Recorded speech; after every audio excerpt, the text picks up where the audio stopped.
जी, पेश खिदमत है इब्न सफ़ी साहब का नावल बोगा सीरीज़ चट्टानों की रूह। ये चौथा हिस्सा शुरू हो रहा है। चौथा पार्ट, 3 हिस्से कंप्लीट हो चुके हैं। ये चौथा हिस्सा पेश खिदमत कर रहा हूँ। भला इससे मुझे क्या फ़ायदा पहुँचेगा अगर तुम अपने नायब को मार डालो। वो पेड्रो कुर्राता हुआ बैठ गया। वो कुछ सोच रहा था, फिर दफ्तन वो हंस पड़ा। वो तुम मुझे धोखा देने की कोशिश कर रहे हो, क्यों? भला इससे मुझे क्या फ़ायदा पहुँचेगा अगर तुम अपने नायब को मार डालो। हाँ, ये बात तो है। वो फिर कुछ सोचने लगा। इसलिए इस बोतल में काक लगा रहा हूँ कि तुम्हारा हर वक्त बहुत ज़्यादा नशे में रहना मुनासिब नहीं है। भला पेड्रो को कैसे मालूम हो जाता कि काक लगाने से पहले सुर्ख रंग का एक कैप्सूल भी बोतल में दाखिल हो गया है। ये कैप्सूल पिछले ही दिन से इमरान की जेब में पड़ा हुआ था और वो मुंतज़िर था कि कब पेड्रो इसे ऐसी हालत में मुलाकात होती है जब वो शराब पी रहा हो। अगर पेड्रो इस वक्त इससे खुलकर गुफ्तगू ना करता तब भी इस स्कीम में कोई ना तब्दीली ना होती, क्योंकि वो इस स्टेज पर ख़ुद को महज हालत के रहमो करम पर छोड़ देने से बहरहाल गिरस करता। पहले तो इसकी स्कीम कुछ और थी, लेकिन अब पेड्रो से गुफ्तगू होने पर इसमें फौरी तौर पर कुछ तब्दीलियां करनी पड़ी थी। पेड्रो ने बोतल से फिर काक निकाल ली और गिलास में उंडेलता हुआ बोला, ओह, मुझे इतना नशा कब होता है कि मैं किसी खारिज़दा गीदड़ की तरह मारा जा सकूं? तुम्हारी मर्जी। इमरान ने लापरवाही से शानों को जंबिश दी और बोला, मैं चला। ठहरो, कोई ऐसी हिमाकत ना कर बैठना कि तुम्हें फौरी तौर पर मर जाना पड़े। पेड्रो में बाएं आंख दबाकर मुस्कुराया। ऐसा हुआ तो बोगा को बड़ा दुख होगा, क्योंकि वो सिसका कर मारने का आदी है। परवाह मत करो, मेरी सिसकियाँ रॉक एंड रोल से किसी तरह कम नहीं होती। बोगा का जी खुश हो जाएगा। इमरान ने भी इसी अंदाज में आंख दबाई और केबिन से बाहर निकल आया। अब इसे पेड्रो के नायब मिशकन की तलाश थी। ये एक औसत दर्जे का सीधा साधा आदमी था।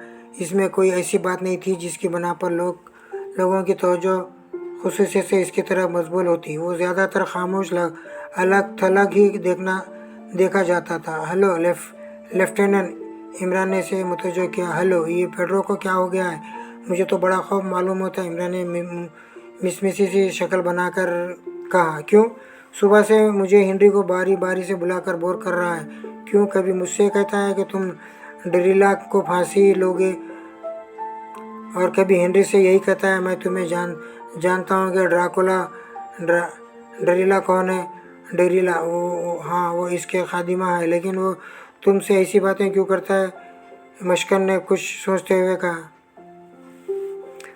अभी अभी इसने फिर बुलाया था मुझे। इस बार तो वो तुम्हारा नाम भी ले रहा था, चीख कर तुम्हें गालियाँ दे रहा था। कह रहा था कि अगर तुम दोनों ने इन्हें फांसा तो फिर मिशकन ही इस पर डोरे डाल रहा होगा।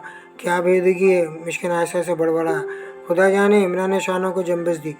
मैं खुद भी तुम्हें समझ सकता। तो मुझे बहुत अच्छे आदमी मालूम होते हो, कोई ख़ानदानी आदमी। क्या मैं ये समझ लूँ कि पेड्रो आहिस्ता आहिस्ता अपना ज़हनी तवाज़ुन खो रहा है? बहुत ज़्यादा पीने वालों का यही असर होता है, मैं जानता हूँ। मशकन कुछ ना बोला। वो खला में घूर रहा था। फिर इसने चौंक कर कहा, तुम अपने कैदियों को संभालो, तुम्हें जल्दी ही एक जजीरे में उतरना होगा। हमें सबों को? इमरान ने पूछा। हाँ, कैप्टन ने यही कहा था। ओह, तब तो ज़रूर पागल हो गया है। जजीरे में तो सिर्फ कैदियों को उतरना था। हरगिज़ नहीं, बोगा का पैगाम खुद मैंने सुना है। तब तो ठीक ही होगा। ये बात तो इसे पेड्रो ही से मालूम हो चुकी थी कि वो सब साथ ही किसी जजीरे में उतारे जाएंगे। फिर वो कैप्सूल इसकी बोतल में डालने की क्या ज़रूरत थी? वो तो इसलिए था कि स्टीमर पर इनका कब्जा हो, वो भी इसलिए कि इमरान अपने आदमियों के मुख्तलिफ जगहों पर उतारा जाना मुनासिब नहीं समझता। और अब तो इसका सवाल ही नहीं था। वो पहचान लिए गए थे। इमरान ने दारुल हुकूमत में धोखा खाया था। वो समझता था कि बोगा के लिए काम करने वाले इससे लाइलिम है कि इमरान इनकी निगरानी कर रहा है, लेकिन खुद इससे बेखबर था कि बोगा ने दोहरा जाल बिछाया था। बोगा ने तो दरअसल अपने कुछ आदमी इसके इल्म में लाकर दूसरों से इसकी निगरानी कराई थी, और इस तरह इमरान इसके साथी बड़ी खुशी से गोया मौत ही के मुंह में कूद गए थे। बहरहाल वो कैप्सूल जो इमरान की जेब में पड़ा हुआ था इस वक्त शरारतन ही पेड्रो की बोतल में दाखिल हुआ था, वरना मकसद तो हल हो चुका था। दूसरी सूरत में भी यकीनी तौर पर वो कैप्सूल की किसी न किसी तरह पेड्रो की बोतल में ज़रूर दाखिल होता। नतीजे के तौर पर वो पागल हो जाता तो इसके नायब को इसे इसके केबिन में मुंतकिल करके स्टीमर का चार्ज खुद लेना पड़ता और फिर होता इमरान का राज। वो मुश्किल की मुश्किलें कस लेता और फिर सफदर चौहान और इसकी जगह ले लेते। ये हरकत पेड्रो के साथ भी हो सकती थी, लेकिन दुश्वारी ये थी कि इनमें से कोई भी पेड्रो का रोल अदा नहीं कर सकता, क्योंकि पेड्रो जिसामत के एतबार से इन लोगों से बहुत मुख्तलिफ था। चेहरे का मेकअप आसानी से हो जाता, लेकिन ये तो इमरान के फरिश्तों की भी बस की बात न थी कि वो अपने किसी आदमी को पुश्ताखद और कोता गर्दन बना सकता है। इसी दुश्वारी की बना पर इसने इतनी घुमाघुमी फिरवाई थी, इसकी इतनी घुमाऊ फिराऊ स्कीम बनाई थी। अब इसने सोचा कि इस मशकन के पास खिसकी जाना चाहिए, क्योंकि हंगामा शुरू होने में ज़्यादा देर नहीं लगेगी। अच्छा लेफ्टन, तो मैं कैदियों को देखूं, इमरान ने कहा और वहाँ से खिसक आया। अच्छा लेफ्टन, तो मैं कैदियों को देखूं, इमरान ने कहा और वहाँ से खिसक आया। इसी के अंदाज में इसे इसका भी अंदाज़ा हो चुका था कि मशकन को असल हालत का इल्म नहीं है। वो इसे फर्नांडो यानी बोगाही का आदमी समझता। सफदर ने अरशे पर शो सुना, बौखलाकर कैबिन से बाहर आया। खलासियों के मजमे में इसे पेड्रो नज़र आया, जो वहशियों की तरह उछल कूद कर रहा था। मार डालूंगा, जिंदा नहीं छोड़ूंगा, इसकी ये जुर्रत के डरीला नज़र डाले।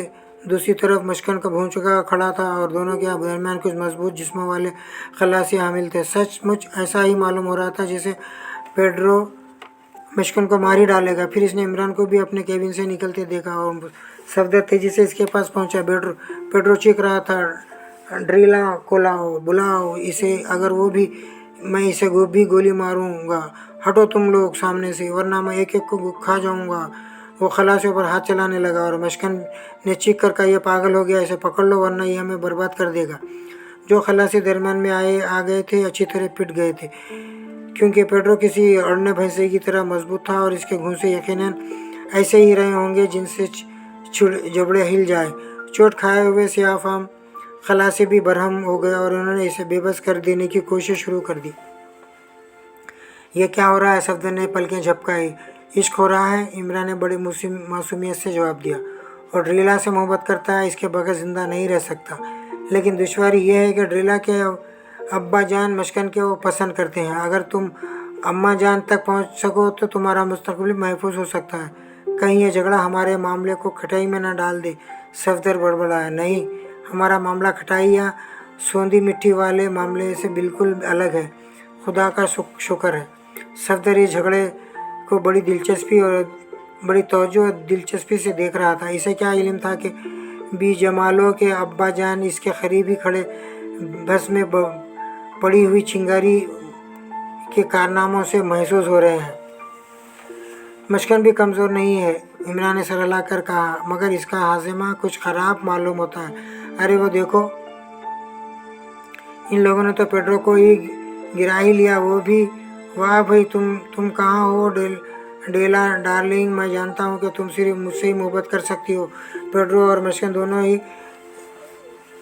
छोटे बड़े गधे हैं।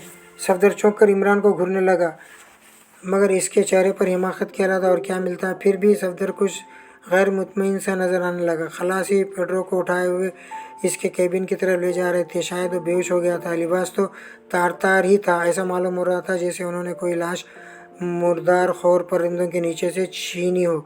मशकन भी साथ था। इसने इमरान और सफदर की तरफ हाथ हिलाकर कहा, तुम लोग उतरने के लिए तैयार रहो। ओ, सफदर ने इत्मीनान की सांस ली और फिर बोला, मैं तो समझा था कि शायद अब हमें सफ़र जारी ही रखना पड़ेगा, मगर यह कैसे होगा? क्या वो सिर्फ कैदियों को उतारेंगे? क्या हम कैदी हैं? इमरान ने गुस्सैले लहजे में कहा, तुम बस खामोशी से देखते रहो, जोसेफ भी हमारे साथ ही उतरेगा। थोड़ी देर बाद सफदर को कुछ परिंदे उड़ते नजर आए। जजीरा गालिबन करीब ही था। इसके साथ ही अरशे पर इकट्ठे हो रहे थे। इनमें कैदी भी थे और अब मशकन के अलावा इसके हाथों में हथकड़ियाँ भी डाल दी गई थी। इमरान पेड्रो के केबिन के करीब खड़ा कागज़ के एक टुकड़े पर पेंसिल से घसीट रहा था। पेड्रो पेड्रो प्यारे, बल्कि मेरी जान, तुम्हें परेशान ना होना चाहिए। 2-3 दिन में तुम्हारी ज़हनी हालत ठीक हो जाएगी। बोगा के लिए प्यार, इसे तेला दे देना कि मैं हमेशा इससे मोहब्बत करता रहूँगा।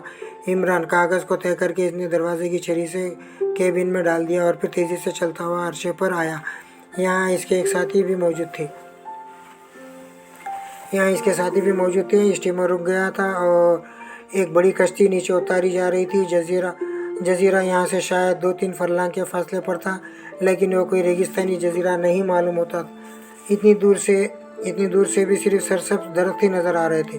दस्तम स्टीमर ने 3 सीटियाँ दी। हो सकता है कि ये जजीरे वालों के लिए किसी किस्म का इशारा रहा हो। कश्ती पानी के सतह पर पहुंच गई तो रस्सियों की सीढ़ियाँ नीचे लटका दी गई। बेक वक्त रॉबर्टो घुर्राया, हम कैसे उतरेंगे? हमारे हाथों में हथकड़ियाँ हैं। तुम इस मुनासिबत से अपने हाथ फैला सकते हो कि रस्सियाँ पकड़ सको। इमरान ने आंखें निकाल कर कहा और रॉबर्टो चुपचाप उतरने लगा। इसी तरह लेज़ी भी उतरी, मगर शायद वो खौफजदा भी थी।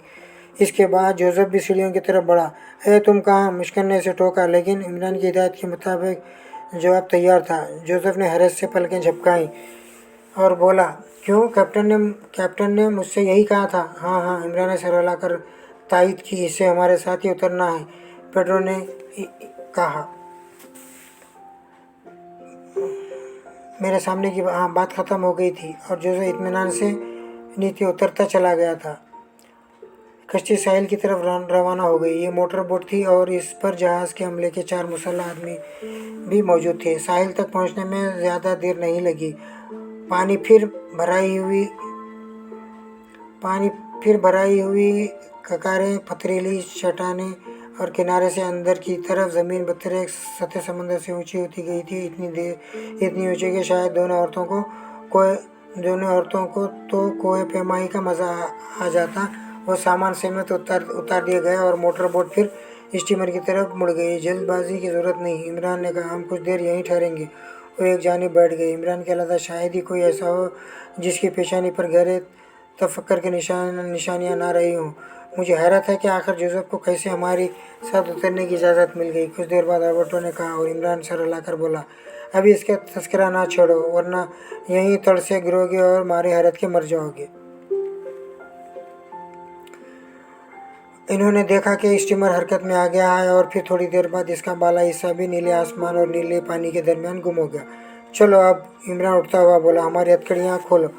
चौहान चला गया। ज़रा कुछ देर और ठहरो, इमरान ने कहा और फिर इसने 2 सूटकेस उठा लाए। बकिया सामान सफदर और जोसेफ ने संभाल लिया। जूलिया और लेज़ी बिल्कुल खामोश थी।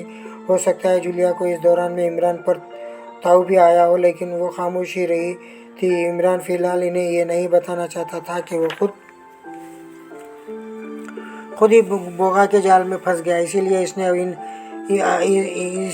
अभी इनकी हथकड़ियाँ भी नहीं खोली। वो इन पर यही जाहिर करना चाहता था कि वो बाहुस्न फर्नांडो का पार्ट अदा कर रहा है।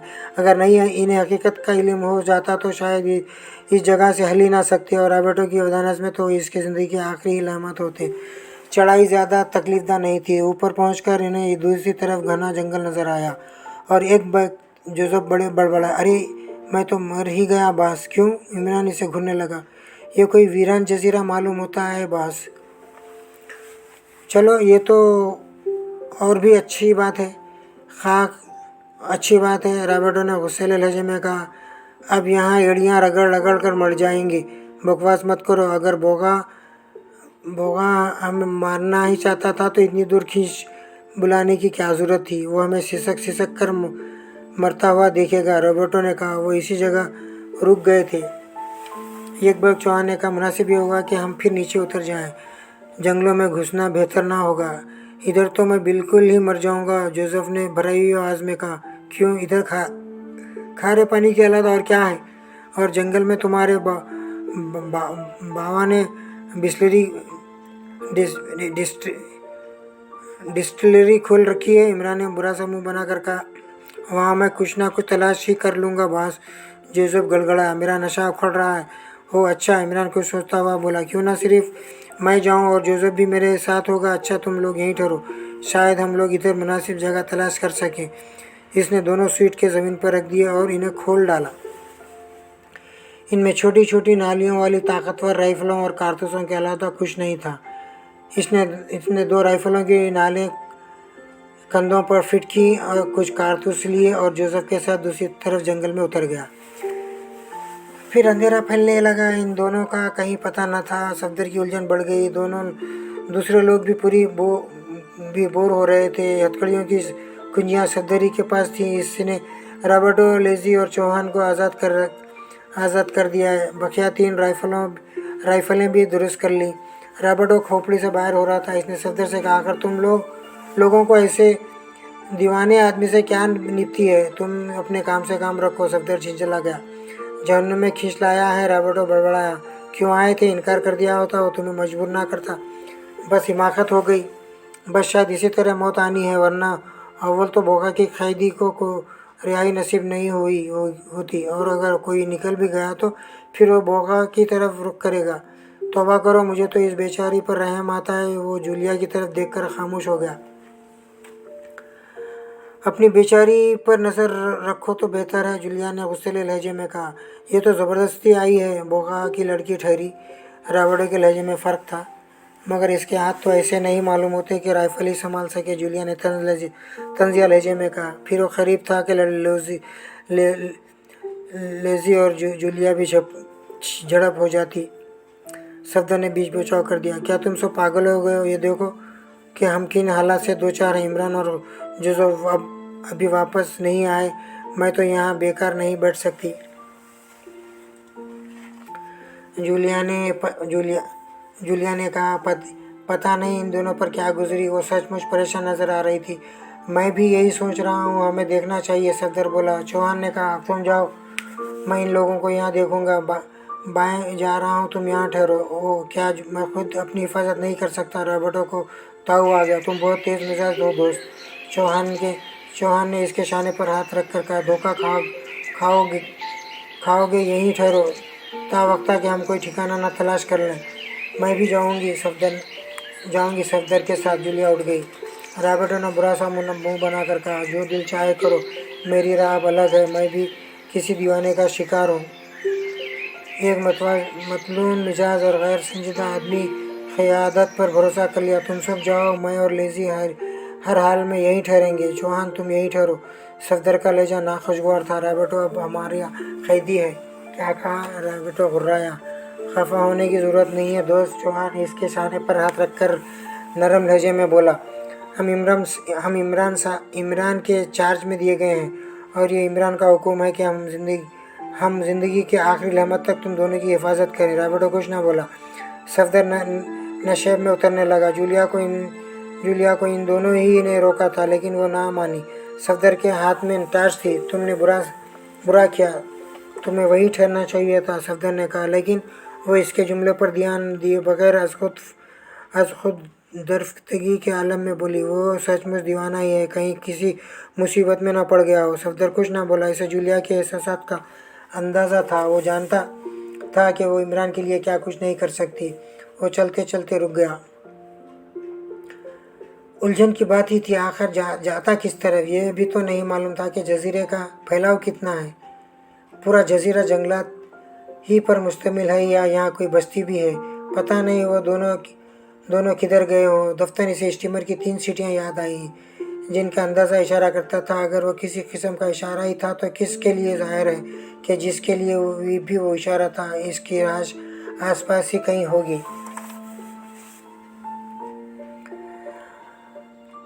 क्या सोच रहे हो? जूलिया ने इसे टोका। सवाल यह है कि जाएं किस तरफ? सफदर ने कहा। सुनो, क्या तुम वाकई इमरान को अहमक समझते हो? क्यों? वो जिधर से भी गया होगा, राह में किसी न किसी किस्म की निशाना ज़रूर छोड़े होंगे। मैं भी यही सोच रहा था, मगर निशानात की तलाशी कहाँ से शुरू की जाए? जूलिया कुछ ना बोली। जंगल झुंगरों की छाएं से गूंज रहा था। कभी कभी बंदरों की चीखें भी सुनाई देती। जूलिया की समझ में नहीं आ रहा था कि अब क्या करना चाहिए। सफदर के कौल के मुताबिक निशानात की तलाश भी मुश्किल ही थी। पता नहीं वो कहाँ से किस हिम्मत गया। फिर भी सफदर ने इस तजवीज़ के मुताबिक काम शुरू कर दिया, यानी टार्च की रोशनी में आसपास ऐसे निशाना तलाश कर रहा था जो इमरान तक रहनुमाई कर सके। दफ्तर इसके अलग से अजीब किस्म की आवाज़ निकली और जूलिया इसकी तरफ झपट पड़ी। क्या बात है? टार्च की रोशनी में से खून का एक बड़ा सा धब्बा, सियाह धब्बा नजर आया। वो खुश था, लेकिन रंगत बता रही थी कि ज़्यादा देर का नहीं है। इसी के करीब से एक बेतरतीब सी लकीर भी गुजर रही थी। ये भी खून ही की लकीर थी। ऐसा मालूम हो रहा था जैसे कोई जख्मी आदमी या जानवर घसीटता हुआ इधर से गुजरा हो। अब क्या होगा? जूलिया ने बदहवासी से कहा। क्यों? वो इतना खुनौती नहीं हूँ, आओ देखें। वो खून की शिकस्ता और बेतरतीब लकीर को देखते हुए आगे बढ़ने लगी, जिसका सिलसिला एक गार के दाने पर ख़त्म हो गया। ओ कहीं वो कोई दरिंदा ना हो, जूलिया ने कांपती हुई सी आवाज़ में कहा। सफदर ने कुछ कहे बगैर गार में टार्च की रोशनी डाली और दूसरे ही लय में जूलिया इस पर लग पड़ी। रोशनी का दायरा एक औंधे पड़े हुए आदमी पर कांप रहा था, लेकिन इतने फासले से अंदाज़ा करना मुश्किल ही था कि वो जिंदा है या मुर्दा। नहीं, ठहरो। जूलिया इसका शाना मजबूती से पकड़ती हुई बोली, अंदर मत जाओ। ना ये इमरान हो सकता है ना जोसेफ। इसने झुककर बाएं हाथ से एक बड़ा सा पत्थर उठाया और गार में फेंक दिया। इसके गिरने की आवाज़ गार की महदूद फिजा में गूंज कर रह गई, लेकिन ज़मीन पर पड़े हुए आदमी ने जंबिश तक ना की। सफदर गार में उतर रहा था। इमरान के कहने के मुताबिक चौहान ने अपना दूसरा मेकअप ख़त्म कर दिया था, लेकिन मसलियत इसकी समझ में नहीं आई थी। आती भी कैसे, जबकि इमरान ने पेड्रो वाली कहानी इन्हें नहीं सुनाई थी। ये नहीं बताया था कि वो खुद ही धोखा खा गए हैं। बोखा के आदमी तो हकीकत जागते रहते थे। इसके लिए अब इन ढकोसलों की ज़रूरत कब बाकी रही थी? और शायद इसने अपने दानस में ये अच्छा ही किया था कि इन्हें इसकी हवा भी नहीं लगने दी थी, वरना शायद रॉबर्टो तो खोपड़ी से बाहर होकर इस पर फायर करने से भी गुरेज ना करता। सफदर और जूलिया की रवानगी को भी आधा घंटा गुजर गया था और रात इनके सरों पर किसी खबीज रूह की तरह मसलत होती जा रही थी। बेक वक्त उन्होंने कदमों की आहटें सुनी और चौंक कर खड़े हो गए। आवाज़ें बाएं जानिब से वाले नशेब से आ रही थी। देखते ही देखते 5 या 6 आदमी इनके करीब पहुंच गए, लेकिन अंधेरा होने की वजह से अंदाज़ा करना मुश्किल था कि किस किस्म के लोग हो सकते हैं। दोनों ने अपनी राइफलें संभाल ली। फर्नांडो, इनमें से किसी ने आवाज़ दी। रॉबर्टो, जल्दी मत करना, चौहान ने आहिस्ता से कहा। राइफल की नाल झुका लो। और फिर बुलंद आवाज़ में बोला, फर्नांडो यहाँ नहीं है। कहाँ है? आवाज़ आई। बहुत देर हुई। वो मोना और लिजी जंगल में गए थे, अभी तक वापस नहीं आए, चौहान ने जवाब दिया। तुम कौन हो? कैदी। तुम अपनी राइफल ज़मीन पर डाल दो, तहमकाना लहजे में कहा गया। रॉबर्टो, राइफल गिरा दो, चौहान ने कहा। वो तारों भरे आसमान के पेश मंजर में 6 राइफलों की नालें देख रहा था और ये भी समझ सकता था कि इनमें से बेक वक्त 6 गोलियां निकलेंगी। इसलिए इनकी 2 गोलियां की शुमारी और क़तार में होती। वो आने वालों के निस्बत नशेब में थे, इसलिए फौरी तौर पर इनकी नज़रों से ओझल हो जाने के भी इम्कानात नहीं थे। रॉबर्टो ने गुस्सैली आवाज़ें निकालते हुए राइफल ज़मीन पर डाल दी। जल्दी वो तीनों 6 राइफलों के नरके में आ गए। तब इनमें से एक ने टार्च रोशन की। हो, ये कौन है? एक ने चौहान के सीने पर राइफल रखकर कहा, और चौहान को याद आ गया कि वो इस वक्त अपनी असल शक्ल में है। मगर आखिर इसकी क्या ज़रूरत थी, जबकि सफदर जूलिया भी अभी तक हैंडी और मुनई के मेकअप में थे। तुम कौन हो? एक ने गरज कर पूछा। मैं इमरान हूँ, चौहान हकलाया। इसकी समझ में नहीं आ रहा था कि इसे क्या कहना चाहिए। देखो, क्या ये मेकअप में है? किसी ने कहा और टार्च वाला चौहान के करीब पहुंच गया। इसे गाल पर हाथ फेरता हुआ बोला, हरगिज़ नहीं इमरान, हरगिज़ नहीं है, मेकअप में भी नहीं है। कौन हो तुम? इमरान कहाँ गया? दूसरे ने पूछा। मैं नहीं जानता, चौहान गुर्राया। वो किसी भी किस्म की कमज़ोरी नहीं जाहिर करना चाहता था। हो, इन्हें ले चलो, कुछ फराड मालूम होता है, किसी ने कहा, और इन्हें राइफल की नालों से एक तरह जानिब धकेला जाने लगा। अरे, यहाँ हमारा सामान भी मौजूद है, चौहान ने कहा। चलते रहो, कोई गुर्राया। तकरीबन आधा घंटा चलते रहने के बाद वो फिर साहिल की जाने वाली ढलान में उतरने लगी और इन्हें मालूम हुआ कि शायद इन्हें फिर बहरी ही सफ़र करना पड़ेगा। एक बहुत बड़ी मोटर लॉन्च इनकी मुंतज़र थी, लेकिन कुछ दूर चलकर इन्हें मालूम होगा कि इसी जजीरे के किसी खलीज में सफ़र कर रहे हैं। वो सब खामोश थे। कैदियों को अब भी मौका नहीं मिला था कि वो इन लोगों की शक्लें देख सकते, क्योंकि लॉन्च में भी अंधेरा ही था। लीजिए आइंदा अगला हिस्सा दूसरे में समाप्त फरमाइए। ये चौथा हिस्सा ख़त्म हुआ है और ये इसके बाद पांचवा हिस्सा इंशाल्लाह शुरू करूँगा, उसकी पांचवा हिस्सा शुरू करने वाला हूँ इसके बाद में। लिहाजा आप यहाँ पर मैं रोक रहा हूँ। अल्लाह हाफिज़। बहुत बहुत शुक्रिया मेरी इब्न सफ़ी का नावल सुनने के लिए और टाइम निकालने के लिए। आइंदा भी मैं और बहुत सारे कोशिश करूँगा कि अच्छी अच्छी नावल लेके आऊँ आपके लोगों की खिदमत में।